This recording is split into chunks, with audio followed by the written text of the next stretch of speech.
Welcome back to another technical video. Today, I'll be going through your question, answering it, and hopefully finding that solution you're looking for.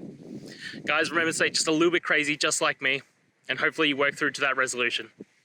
Now, let's continue on.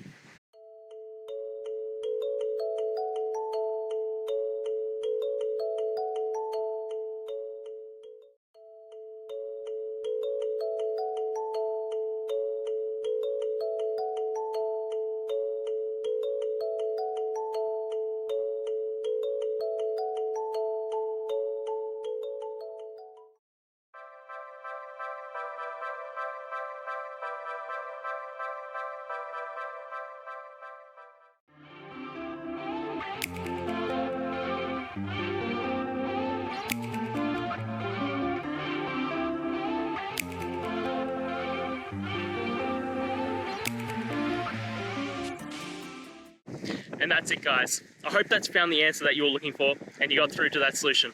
If you did, please hit the subscribe button. I'd really appreciate it. And until the next time you have a technical issue, I'll see ya. Have a good one.